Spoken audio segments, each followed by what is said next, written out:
Hello student, आज हम exercise 5.2 का 15वां सवाल 15th वाला सवाल करेंगे।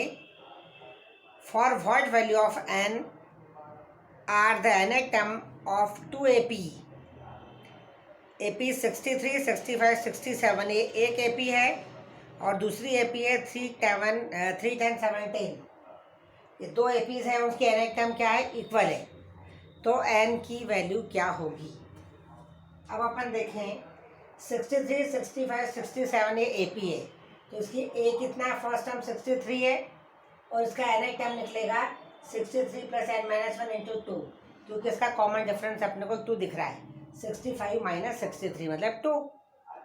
तो ये आ गया, इसको सिंप्लीफाई किया, ये 2n माइनस 2, तो 61 प्लस 2n आ गया। अब उसके बाद सेकंड वाली एपी आ गई है 3, 10, 17। इसका ए बराबर 3 है, इसके एनेक टर्म निकालना है। 3 के बाद 10 आ तो 10 माइनस 2 7, कॉमन डिफरेंस इसका 7 हो गया। तो ये आ गया।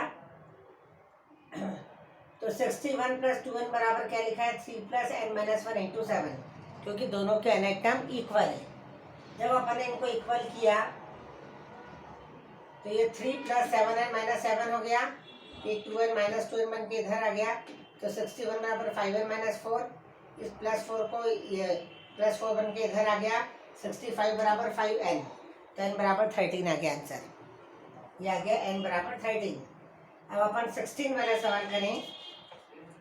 Determine the AP whose third term है 16 and the seventh term exceeds the fifth term by 12। Exceeds मतलब ज़्यादा है, ठीक है। थर्ड टर्म 16 है, तो ये कितना हो जाएगा? ए थर्ड टर्म मतलब ए प्लस 2d, और वो किसके बराबर है? 16 के बराबर है। सेवन टर्म किसके बराबर है? ए प्लस 6d। फिफ्थ टर्म किसके बराबर है? ए प्लस 4d। ये तीनों टर्म अपन ने निकाली। अब क्या कहा है कि जो सेवन टर्म है वो फिफ्थ टर्म से कितनी ज़्यादा है? 12 मोर है। एक्सिस बाई 12 है ना, एक्सिस बाई 12 लिखा है। तो ये A5 में अपन 12 को जोड़ दें तो ये कितने आ जाएगी? A7 आ जाएगी। तो A plus 6d is equal to A plus 4d plus 12। A से कैंसिल हो गया है। 6d माइनस 4d मतलब 2d आ गया। 2d बराबर 12, तो d बराबर आ गया 6। इसका मतलब अब अपने को इसमें a की वैल्यू निकालनी पड़ेगी। तो a प्लस 2d बराबर 16, ये a प्लस 2d बराबर 16 जो आया उसमें रखा अपन ने, d बराबर 6 रख दिया, तो 6 जो है 12 हो गया। तो ये 16 माइनस 12 मतलब कितना आ गया? ये a बराबर 4, a बराबर 4 और d बराबर 6। तो अपने को ए पी क्या मिल जाएगी? 4 से चालू हो रही है, 6 जोड़ा 10, फिर 6 जोड़ा 16, फिर 6 जोड़ा 22। इस प्रकार से ये ए पी बन जाएगी। 17 जो है सवाल वो इंटरेस्टिंग सवाल है।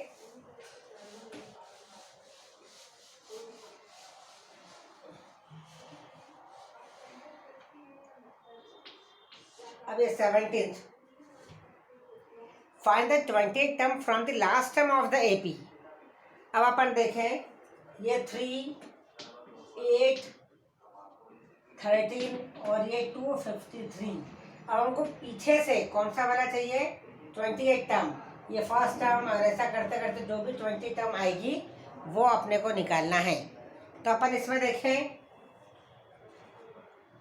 इन सवालों को करने का बहुत ही आसान तरीका है कि जो लास्ट टर्म को फर्स्ट टर्म मान लो और यहाँ से जो कॉमन डिफरेंस है उसका साइन बदल दो।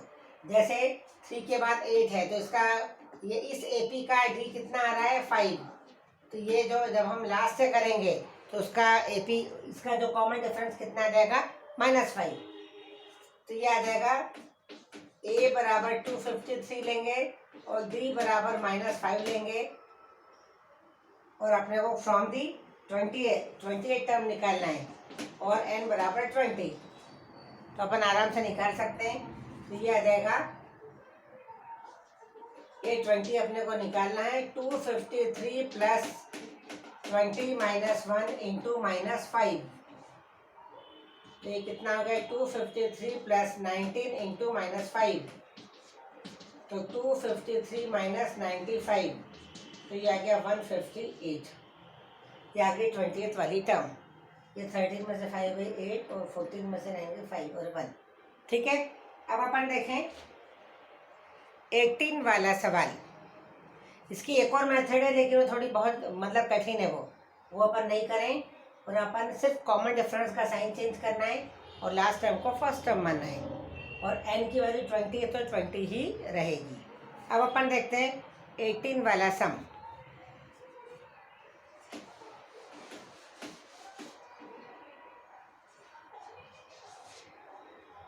The sum of the fourth and eight term. Fourth term निकाल लो। फोर्थ टर्म मतलब a plus 3d। Eighth term मतलब a प्लस 7d। ये हो गया। इनका सम कितना है 24। तो ये हो गया 2a plus 10d is equal to 24। फिर है 6 और 10th टर्म का सम है 44। 6 टर्म मतलब a plus 5d plus a plus 9d। इन दोनों का सम कितना है 44। तो ये आ गया 2a plus 14d is equal to 44। इसको ले लो 2a plus 10d is equal to 24। ये इक्वेशन नंबर 1 और ये 2। माइनस माइनस माइनस, ये आ गया 4d और ये आ गया 20। तो ये आ गया d बराबर 5। ये d बराबर 5 आ गया है। Find the first 3 terms of AP। अब अपने को d यदि 5 आ गया तो a निकालना है। किसी में भी ले लें। 2a plus 10d is equal to 24। तो ये आ गया 2a plus 10 into 5 is equal to 24। तो 2a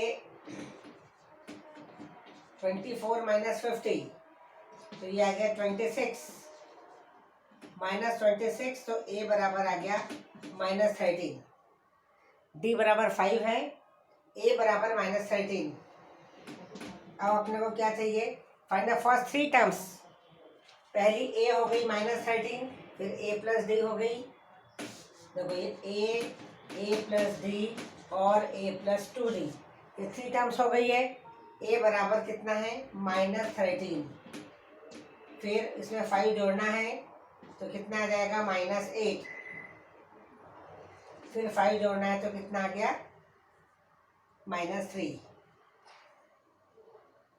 ये प्लस 5 कॉमन डिफरेंस, तो माइनस 13 प्लस 5, ये 8 आ गया तो माइनस 8। फिर प्लस 5 आ गया तो माइनस 3। ऐसे अपने को 3 टर्म्स मिल जाएगी। अब अपन देखें 19। Subbarao started work in 1995 at an annual salary of rupees 5,000। 5,000 से उसने काम शुरू किया। तब उसकी सैलरी कितनी थी 5,000। And received an increment of rupees 200 each year. हर साल उसको 200 रुपये का इंक्रीमेंट मिल रहा था। तो ये जो इंक्रीमेंट होता है वो कॉमन डिफरेंस बन जाता है। और a बराबर कितना आ गया 5,000। जो उसको पहली शुरुआत में जो सैलरी थी वो इतनी है, तो कॉमन डिफरेंस कितना है इसका 200। In which year did his income reach 7,000। कौन से साल में उसकी इनकम 7,000 पे पहुंच गई? 5,000 फिर 5,200 ऐसा बढ़ती बढ़ती 7,000 है। तो ये लास्ट टर्म आ गई है। ये माना कि n टर्म कितनी है 7,000, तो हमको n निकालना है। तो ये 7,000 is equal to 5,000 plus n minus 1 into 200। ये हो गया। तो ये कितना आ गया 5,000 प्लस 200 n माइनस 200, 7,000। 7,000 माइनस 5,000, ये हो गया 2,000 is equal to 200 n minus 200। तो ये आ गया प्लस 200 हो जाएगा तो 2200 हो गया बराबर 200n। तो 2200 बटे 200, तो ये 11 आ गया, ये n आ गया। ये 11 इसकी वैल्यू आ गई है। 2200 बटे ये 0 से 0 कैंसिल हो गया और ये 11 आ गया। तो 11 साल में उसकी सैलरी क्या हो जाएगी 7,000। 20 वाला सवाल। Ramkali save ₹5 in the first week of a year. एक साल में उसने पहले हफ्ते में ₹5 बचाए। फिर हर वीक उसकी सेविंग 1.75 से बढ़ती गई।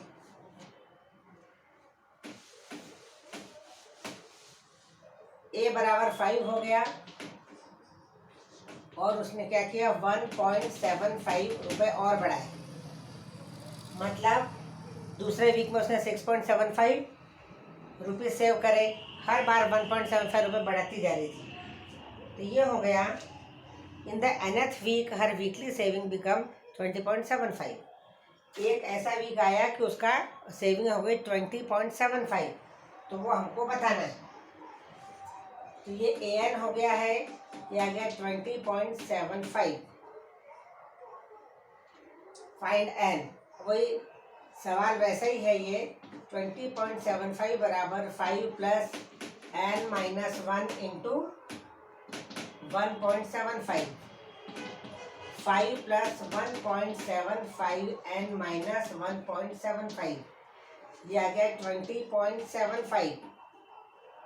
ये प्लस कर लें अपन, तो इसमें 1.75 को ये जोड़ें तो ये कितने हो जाएंगे, ये 22.5। ये हो जाएगा 22.50 is equal to 5 plus 1.75 n। अब अपने को 5 को घटाना है। 22.50 में से 5 को घटा दें तो ये आ गया 17.50। 17.50 बराबर 1.75 n। तो ये आ गया 17.50 अपॉन 1.75 बराबर n। तो ये आ गया n बराबर 10। ये आ गया n बराबर 10। इस प्रकार से अपने को ये सब सवाल करने हैं। कॉपी में आप अच्छी तरह से कर लीजिए। एक एक सवाल इसका करना है। फिर उसके बाद अपन बाद में पढ़ेंगे sum of first and terms of an AP.